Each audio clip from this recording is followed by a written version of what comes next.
అన్నమయ్య జిల్లాలో ఏనుగులు బీభత్సం సృష్టించాయి. ముగ్గురు మృతి చెందారు. మరింత సమాచారం మా ప్రతినిధి మురళిని అడిగి తెలుసుకుందాం. మురళి, చెప్పండి, ఏనుగుల దాడిలో భక్తుల మృతికి సంబంధించిన వివరాలేంటి? అన్నమయ్య జిల్లా రైల్వేగూడూరు నియోజకవర్గంలోని వైకోట సమీపంలో ఉన్నటువంటి గుండాల కోనకు బయలుదేరిన భక్తుల బృందం పైన ఏనుగుల గుంపు దాడి చేయడం తీవ్ర విషాదం చోటు చేసుకుంది. ఈ మహాశివరాత్రి సందర్భంగా భక్తులందరూ కూడా వైకోట, అదేవిధంగా కన్నెగుంట ఎస్సీ కాలనీకి చెందినటువంటి భక్తులు దాదాపు 30 మంది రాత్రి 2 గంటల ప్రాంతంలో వైకోట నుంచి నడుచుకుంటూ కాలినడకన గుండాల కోనలోని సిద్ధేశ్వర స్వామి ఆలయానికి బయలుదేరారు. అయితే అది అటవీ ప్రాంతం కావడంతో దాదాపు 10 కిలోమీటర్లు పైగానే కాలినడకన అటవీ ప్రాంతంలో నడుచుకుంటూ వెళ్తున్న సమయంలో ఒక్కసారిగా ఏనుగుల గుంపు ఆ భక్తుల పైన దాడి చేసింది. ఆ దాడిలో 3 భక్తులు అక్కడికక్కడే మృతి చెందారు. వారిలో వంకాయల దినేష్, తుపాకుల మునెమ్మ, చెంగల్ రాయుడు ఉన్నారు. ఈ 3 కూడా అక్కడికక్కడే మృతి చెందారు. మరో 2 పరిస్థితి ఆందోళనకరంగా ఉండడంతో వారిని రైల్వేగూడూరు ప్రభుత్వ ఆసుపత్రికి తరలించారు. అయితే మరి కాసేపట్లో సిద్ధేశ్వర స్వామి ఆలయానికి చేరుకుంటాము. ఈ శివరాత్రి సందర్భంగా ఆలయానికి వెళ్లి స్వామిని మొక్కు తీసుకుని అక్కడ జాగరణ చేస్తామని ఆశించిన భక్తుల పైన ఏనుగుల గుంపు దాడి చేయడం, వారు 3 భక్తులు అటవీ ప్రాంతంలోనే మృతి చెందడంతో ఆ ప్రాంతం అంతా కూడా తీవ్ర విషాద ఛాయలను అలుముకున్నాయి.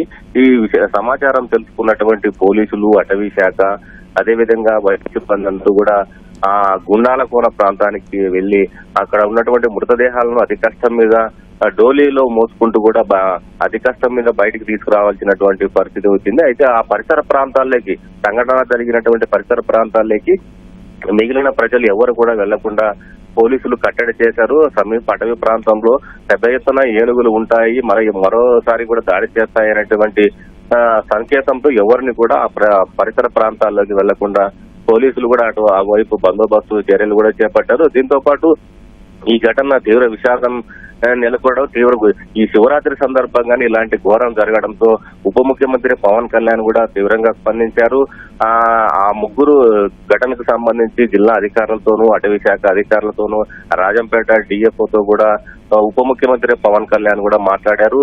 వెంటనే ఉటాగుట్టిన రైల్వేగూడూరు ఎమ్మెల్యే, జనసేనకు చెందిన రైల్వేగూడూరు ఎమ్మెల్యే అరవ శ్రీధర్ ను కూడా సంఘటనా స్థలానికి వెళ్లి మృతదేహాలను, మృతుల కుటుంబ సభ్యులను, అదేవిధంగా గాయపడిన వారికి మెరుగైన వైద్య చికిత్సలు అందించే విధంగా చర్యలు తీసుకోవాలని ఆదేశించడంతో రైల్వేగూడూరు ఎమ్మెల్యే అసెంబ్లీ నుంచి కూడా ఉటాగొట్టిన రైల్వేగూడూరుకు బయలుదేరినట్లు మనకు సమాచారం అందుతుంది.